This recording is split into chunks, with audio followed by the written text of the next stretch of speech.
Hello, and welcome to part 8 in our study on what God is like. In our last lesson, we started dealing with the wrath of God. We talked about how the wrath of God is real. We showed how the wrath of God corresponds to, is related to the holiness of God, the righteousness of God, and the justice of God. We talked about how it is not only real, it is still in action. The wrath of God has not gone away. It's not simply the Old Testament is the wrath of God and now the New Testament is all the love and the grace and the mercy of God. That God's wrath is still real and that God's wrath is still in action. And we ended with look quickly and briefly at the wrath that is to come. Looking at the end times, the tribulation period, and the final judgment at the great white throne judgment. We really touched very, very lightly on the tribulation period. That is something to read to see when God starts pouring his wrath out in his final judgments on the earth here, the bowl judgments and the vial judgments and the trumpet judgments. He's going to turn this planet upside down because his righteous indignation has now risen up. The cup of his wrath has now become full. So that's all emphasizing that God's wrath is still there. But what we want to pick up on in this lesson is to show that God's wrath is not all future.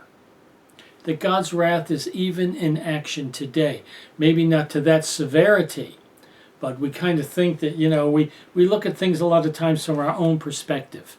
And when we redefine God and just make him all love and everything else, and we wind up being under the judgment of God and the wrath of God, and we don't even realize it.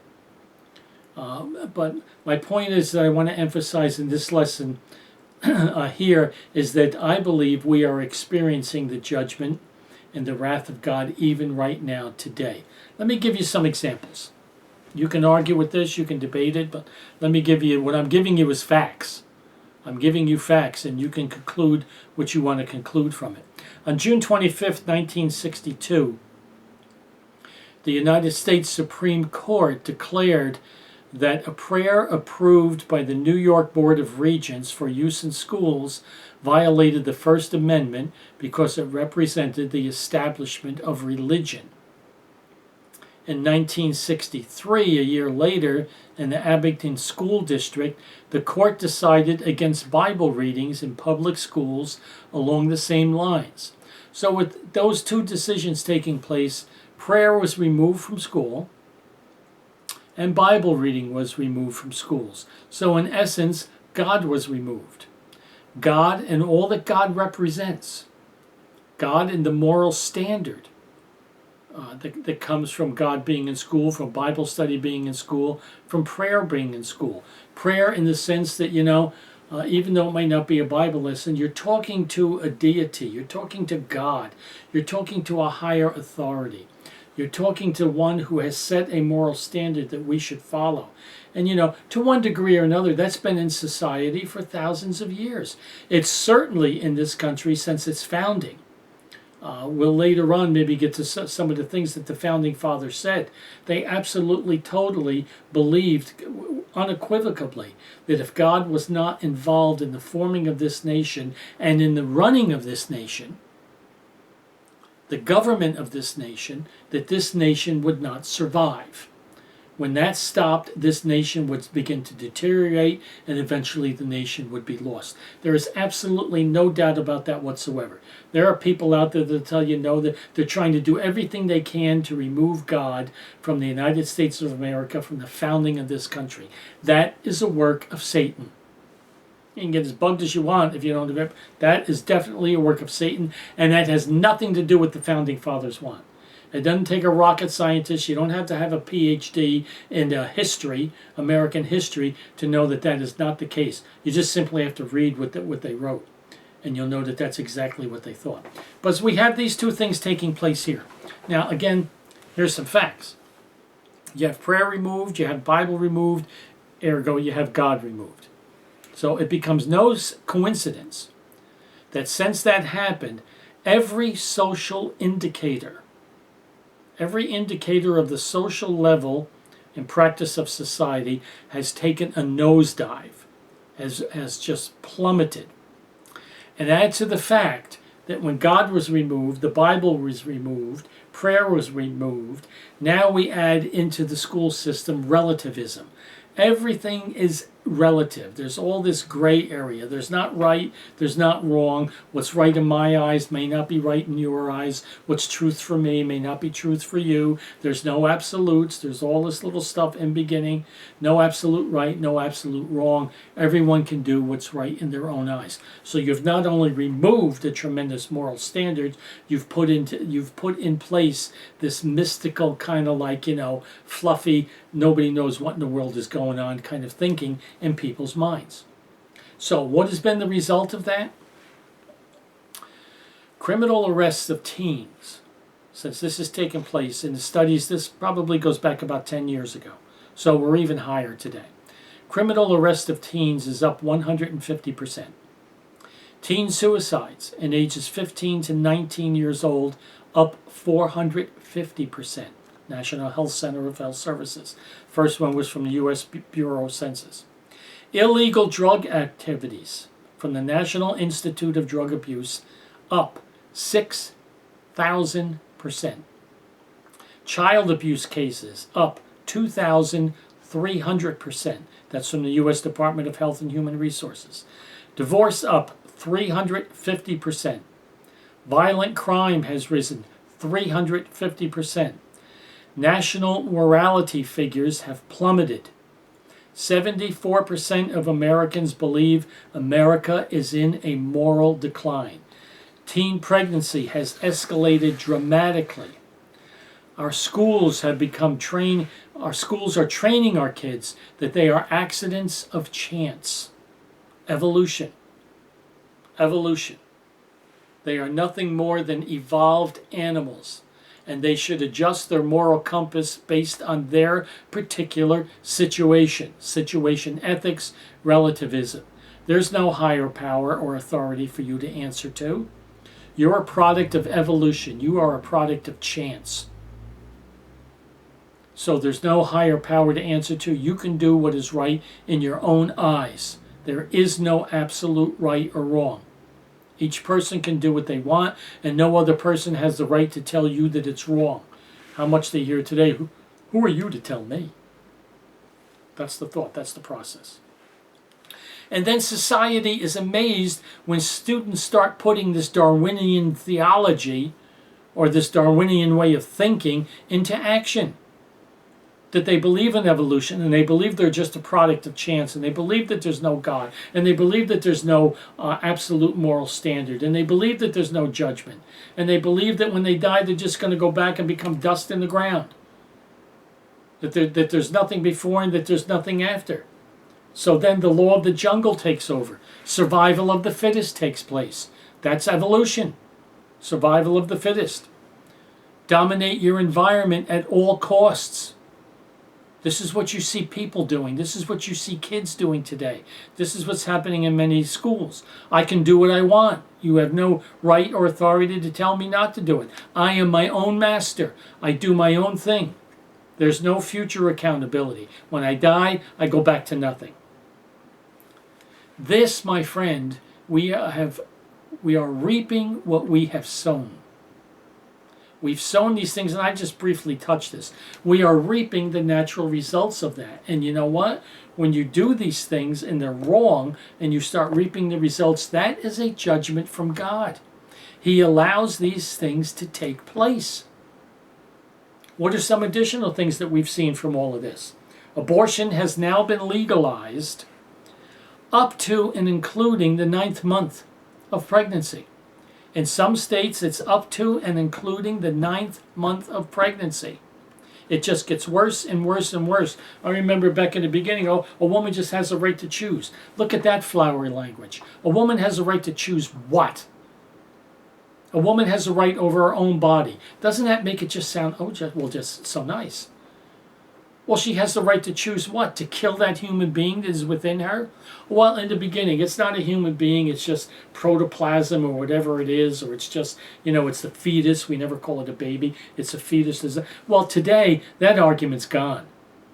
with all of the ultrasounds, and then when they start showing you those pictures at 2, 3, 4 months, and you see that baby formed in there, and you see the heart pumping, and you can tell whether it's male or female, thank you very much, that argument of it's not a baby has gone out the window. But you see, the door's been open, so we just keep going and going and going. And then we go, well, and then she has this right, and then, well, up into the 3rd month, it's nothing, you can just get rid of it. Well, now we know it is a baby, but then it went to the 6th month, and now we got to the 9th month, and now it's, the woman's health, and that becomes so little a part of the picture. Now it's her mental health. If she just doesn't want it, well, it's just too much. There's a lot of things in my life I don't like. That doesn't mean I got the right to kill it. What if a wife doesn't like her husband? Does she have the right to kill it? What if the husband doesn't like the wife? Does he have a right to kill her? No, because we haven't gone that far yet. But we've done it with the babies. Because you see, sin just progresses. So abortion now in many states has gone up to the 9th month. Homosexuality, which God condemns, which God forbids, which God says is wrong. God says it's unnatural, it's vile, it's an abomination. That's what God says. Now, you'll get some today who go, they don't give 2 rips what God says. They want what they want, so they'll throw it out the window. But I'm telling you what God says. God says that's what it is, but now we've made it legal. We have now legalized homosexuality, and we've not only legalized it, we're now promoting it and praising it. You had the past president of the United States lighting the White House up in the colors of gay pride. Just, in essence, that's thumbing your nose at God. And yet here's the same person that turns around and says, I'm a Christian and I go to church and this and that. You can't do these things, folks. You can't do it. You just can't do those things. You have how many people in the Democratic Party that claim to be good Roman Catholics, and yet they vote for homosexuality and they vote for abortion. You can't have it both ways. I don't want to get into politics, but you cannot be a good practicing Roman Catholic and be in favor of abortion and be in favor of homosexuality. Can't do it, according to the definition of Roman Catholicism. But see, we play all of these games. We now have, it's not only, now that it's been promoted and praised, we have our gay pride parades. Now churches are beginning to ordain homosexuals. A church that goes out and ordains homosexuals just simply takes the Bible and might as well throw it out the window. Because God is crystal clear that he is against it, that it is wrong. You can bend it, twist it, do all your smoke and mirrors and everything else. When God says something is unnatural, when he says it is vile affections, and he says it is an abomination, could he make it any clearer? I don't think so, but we want to do our own thing and go our own way. So now we have society setting the standard for churches, instead of the church setting standards for society. And you see, here's another repercussion. Now you see, with all of this going on and everyone doing it the right, a majority of the churches in America now are more focused on their own pleasures. People, society, are certainly focused on their own pleasures, what they want. They want what they want, and they want it now. They want it instantly. They want it on their credit card. They don't want to have to save money. They don't want to do any of this. They want it delivered the next day. We're just going to get it. We don't even want to go shopping. We're just going to go on the computer and boop, boop, boop, boop, boop. And next day, the little drone flies in and boom, drops it on your step. And then I get this plastic thing, and I got to write some numbers on a paper and blah, blah, blah, blah, blah. This is all a reflection of where we are going. And these things are not good. These are not positive things. And certainly our churches being so focused on themselves now because they've pulled in from society. As society has gone down, the church has gone down. So they're focused on their own pleasures. Churches have become entertainment centers, giving people what they want. The gospel no longer being preached. The complete gospel not being preached. We talked about that, about sin not being talked about and hell not being talked about anymore. That the wrath of God is gone.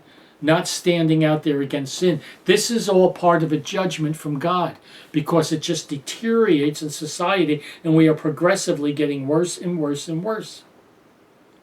Politically, we're getting worse and worse and worse. I remember years ago when Barack Obama was first running for president. At that time, the Democratic Party officially removed God from their platform. God has no place in politics. God has no place in the Democratic platform. We want him out. And they took a vote on it. And they removed him. And at least at that time, they got such flack over it that Obama went back to him and said, hey, this isn't a good thing. This isn't helping me, blah, blah, blah, blah, blah. So they turned around and they decided to put it back in. And I remember watching the convention. This is all taking place at the convention. And they went and told the people that we have to vote God back into the platform. And everybody started booing. They started booing. They did it, but they started booing. Society just keeps going boom, boom, boom, boom, boom. And you get a political party, and I'm not saying both parties are, anything to brag about, but you get a specific party where they've removed God from their platform, and look at the things that they endorse. Look at the things that they push for. They push for abortion. They push for homosexuality. They push for things that are ungodly because God is not a part of what they're thinking. Now we look at today, America is under physical attack. We look at 9/11. We look at the things that are happening in this country that for years and years and years, you didn't see these things happening in this country. You didn't see people from other countries coming over here and blowing up buildings and dropping things and killing people like they're doing, and ingrown terrorism. Because God has been, this is part of a judgment. This is part of God, because we've taken God out of society. We've limited him so much and reducing him that man and his evil thinking is taking over. One of the biggest things that we think, people are senselessly shooting and killing other people. This is probably the biggest outrage that we can put ourselves onto. You've got people going into schools and killing fellow students. I mean, I'm not that old that when I went to school, schools weren't perfect, but you didn't go to school worried about somebody shooting you. You didn't have to have police officers or metal detectors in school, and I'm not 100 years old. I mean, the biggest thing, you didn't have the drugs like you had today.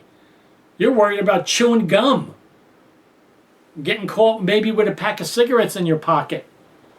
I remember our old gym teacher, boy, if you were walking down the hall, I still remember seeing him, a guy one day, the guy had a pack of cigarettes and he walked up and crushed it. What are you doing with them cigarettes, son?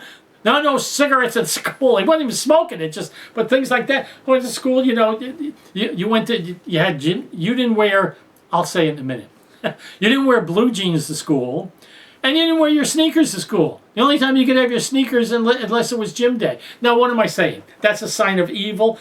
No. I'm not saying that society is just, but I see the kids in school today. You're coming like you're going to the beach, like they just rolled out of bed. Some kids are literally coming in their pajamas. Who's coming in their shorts and their polo shirts and stupid things on their shirts, and who's got this hanging out and that's hanging out, and nothing's being done. My whole point is that there was a standard. Now, I'm not saying you should have to carry your sneakers to church, and I'm not even saying you can't wear blue jeans, but I'm saying there was a standard. You dressed properly, you did things right, and that's just all gone. And that affects so many other things in society. So when you put in the no God, no this, no standards, we're just products of evolution, we're just nothing, we're products of chance, now you can start asking yourself, because when you have somebody going into school and killing kids, and they're going into churches, and they're going into malls, and they're going into stores, and sometimes in school they're killing fifth graders, fourth graders, second graders. You step back and go, what in the world is going on? How can they do this? I can't even fathom something like this happening. What is going on in their head that they could do these things? A major part of it, I'm not saying it's the whole thing, but a major part of it is God is gone. God is not there. God is not a part of anything. I don't have to answer for anything. I go in and kill all of these. If a kid's thinking about, hey, I'm going to go in and shoot, as many kids as this I could shoot with these weapons that I have, but you know what? When they come get me and shoot me, or I kill myself, I'm going to be standing in front of a holy God. And I'm going to have to answer to him of why I just killed all these people. I can't get in their heads, but it doesn't seem like that thought is going on. It seems like there's just more of the emptiness of what is life, what am I, what is this? I'm fed up, I'm sick and tired of it. You've aggravated me, so now I'll kill you. It's not I'm killing a human being. It's just we're all products of evolution. We're all, well, what's the big deal? I'm going to go, you're going to go with me. That's all. I'm not going to have to answer for it. It's part of a judgment where we are reaping what we have sown. It's not all future. The traditional family structure, it's mocked on television, been mocked for years. The father, the mother, the children, no. Fathers for years have been portrayed as buffoons, dopes, idiots. Single motherhood is praised. Now, I'm not saying a woman beyond anything of her control or whatever it might be. I'm not putting down single mothers in themselves. A lot of them have a very hard time and they're doing the best they can. But in other circumstances, it's like, well, I'm just a single mother. And they're a single mother because, yeah, I was out, I shacked up with this guy, I'm having this kid, but I don't want to marry the guy. I don't want to live with him. I mean, what's the deal with that? I'm not going to do that and just that. And, I'll just, But there's no stigmatism to it. There's no social concern with it. It's just, and you're just praised because you're a single mom. Or we can go out as homosexuals and we can adopt children. Doesn't matter whether there's a father and a mother. You can have a mother and a mother and a father and a father and this and that. It just all gets deteriorated. God instituted the family. He instituted father, mother, and children. God can take a hike. God's ways can take a hike. Are we better off because of this? No, we're not. Some people want to say yes. We're not. Respect for authority gone out the window. It's gone. Look at now. We're out there. They're shooting cops. What was the thing? Was it New York they're going on just the other week? That they're out there throwing things at the police officers. They're throwing water and rocks at police officers, and the police officers are being ordered to stand down. Are you kidding me? We are reaping what we have sown. We are going down, down, down, down. There's going to be no more law and order. You're going to have cops throwing their hands up in the air and say, hey, what? There's going to be total lawlessness.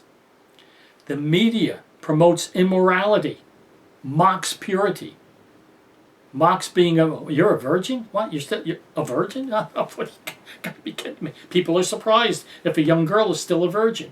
What is that telling you? Society is not getting better. The nonsense that goes on in the movies are horrible, but the nonsense that goes on in television. Look at the female singers that are out there. The way that they're dressing, even the guys. But the immorality, the sex, the this and that. Who's out there, painting their face and wagging their tongue and simulating a sexual intercourse? Or wasn't somebody doing that a few years ago? Was it Super Bowl or something? What's her name? Miley somebody? I mean, people don't know how to be ashamed anymore. They don't know how to be embarrassed. I'll stand in front of you with 99% of my body hanging out and we'll make like we're having sex. And what about the guy that was with her? He's just as bad. What does God say? In the last days, people will forget how to blush. And we look at stuff like that and go, are you, what? I would look at that and go, where are we? Is this like Sodom and Gomorrah? What in the world is going on? And these people are praised. And people are applauding it, and it's wonderful. And this is what our young children are learning. And they're thinking that it's okay. And it's just going to get worse and worse and worse. Because that's going to become their standard. And what happens when they get worse? It just keeps going down and down. The list keeps going on and on and on. These skyrocketing statistics, since prayer, since God has been removed, since are mind-boggling. And they're a sign of what is happening. Society refuses to recognize their mistake. Removing these things, removing God, and it's not just in school, but that's where it starts with the kids. Someone said a while back, the philosophy of the schoolroom in one generation will become the philosophy of government in the next generation. And the philosophy was in the schoolroom has now moved into the philosophy of the government, and it's the philosophy of society. Society looks at it and says, you talk about the things that I'm saying right now and bring these things up, and they go, wow, this is a modern society now. This is a modern society. We're progressive. What you're talking about is old-fashioned. That's the Bible. That's for the old days. That's old-fashioned. The things in the Bible are just not workable for us today. We're too progressive. This whole idea that if it's new, it's better, and if it's old, it's bad. A lot of the old worked for thousands of years. It worked in America since the founding of this country. Now all of a sudden it becomes bad? Okay. Are we better off? Are we better off? When I had to worry about whether I had a pack of cigarettes or I was chewing gum when I went to school, as to today, kids got to go in there. I work in a high school today, and they have to have drills about an active shooter. We have courses that we take. And the kids have to go through practice drills. And this is what you do. This is how you go into lockdown when an active shooter comes in. Horrible. Absolutely horrible. We're better off? Well, God has nothing to do with it. Really? Okay? Keep those eyes closed. Keep being blind. I believe that these are conditions and signs that we are experiencing two things.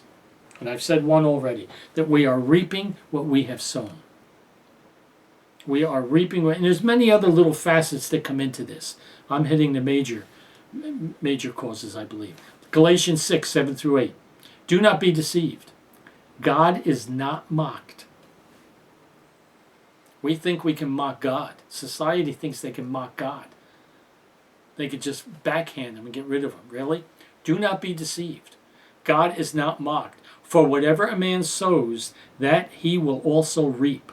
For he who sows to his flesh will of his flesh reap corruption. But he who sows to the Spirit will of the Spirit reap everlasting life. We have sown immorality.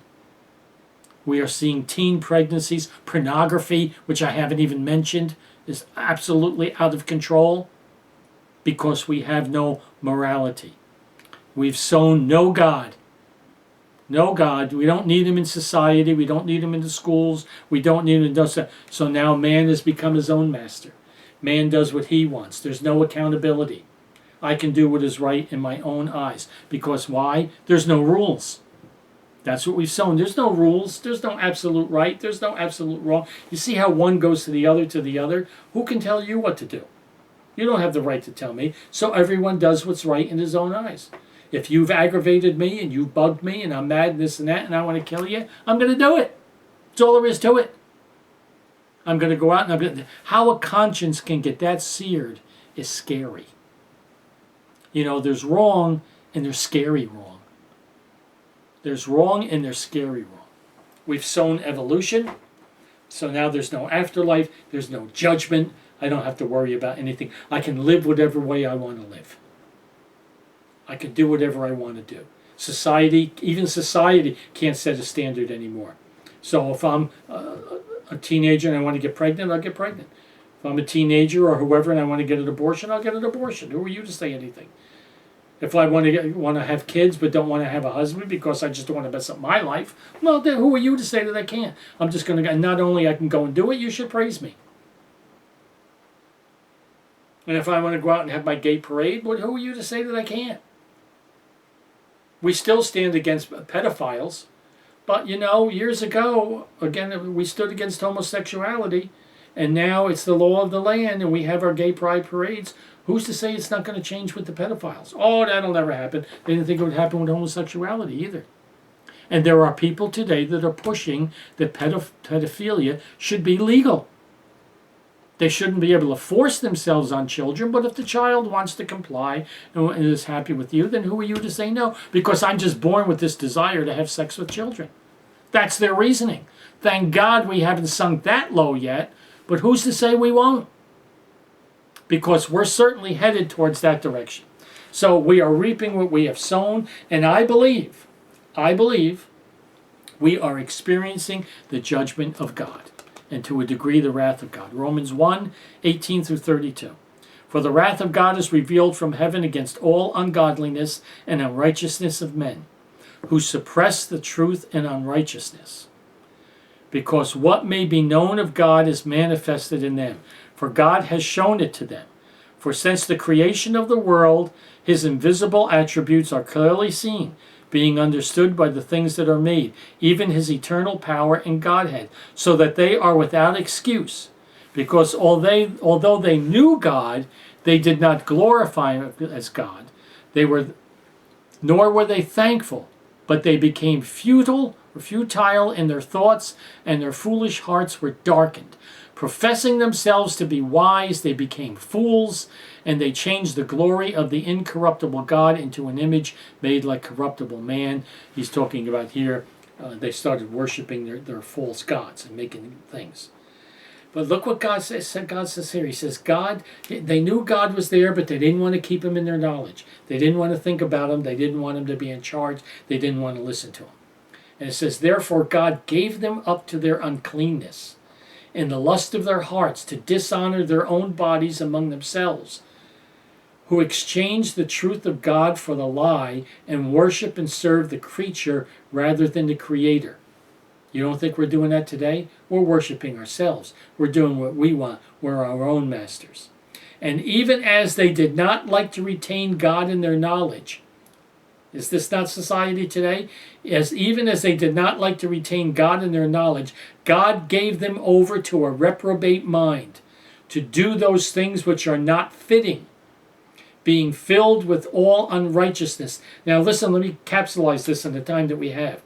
God is saying because you didn't want to retain me in your knowledge. You didn't want to think about me. You didn't want to acknowledge me. You wanted to go your own way and do your own thing. Well, you know what? You got so set in your ways and you got so big into it.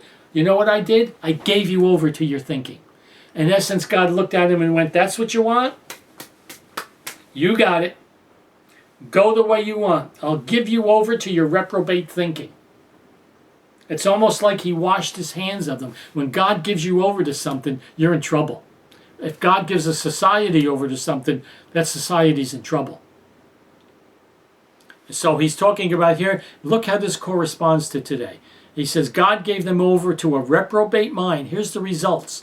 To do those things which are not fitting, being filled with all unrighteousness, sexual immorality, wickedness, covetousness, maliciousness, full of envy, murder, strife, deceit, evil-mindedness, whisperers, backbiters, haters of God, violent, proud, boasters, inventors of evil things. They think up things evil to do. Disobedient to parents, undiscerning, untrustworthy, unloving, unforgiving, unmerciful, who knowing the righteous judgment of God that those who practice such things are deserving of death, not only do they do the same, but they also approve of those who practice them. And that's what we're doing. We're putting a stamp of approval on things that God says is wrong.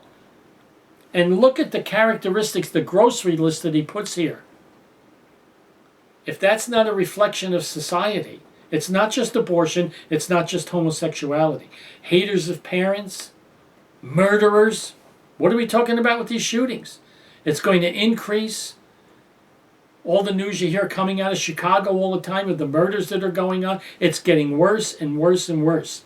Because part of the judgment for God is God says, when you get this bad and you get that locked into your thinking, I will give you over to it. We forget about God's judgment like that. See, we forget about the wrath of God. We can get to a point, I don't know what that point is. Only God knows that point.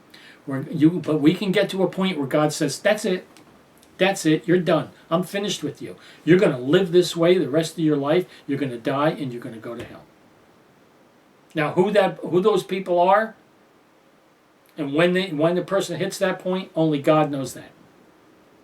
This much I can say on the other side. If God is moving in your heart to repent of your sin, and to come to God and to come to Jesus Christ for forgiveness and to come to Christ for salvation, then if that's what's moving in your heart and you're sincere with that, then I can with confidence from the Word of God say, God has not given you over yet. God has not written you off. But there are people. That's why God says, today if you will hear his voice, don't harden your heart. Today is the day of salvation, not tomorrow, now. Because it is possible, under the judgment of God and the wrath of God, to say, you know what? That's it. God does not have to offer salvation to you every single day. God does not have to sit around waiting for you to come to him. He was there all the time, just waiting for, well, God's there, but he's not just sitting back going, I'm just patiently waiting, just patient. Whenever you decide to come to me, we'll come. It doesn't work like that. The scripture says that you will not come unless God draws you. Unless the Spirit of God draws you, you will not come to me. If God stops drawing you, you're not coming. Because our sinful mind takes over. We need to remember that.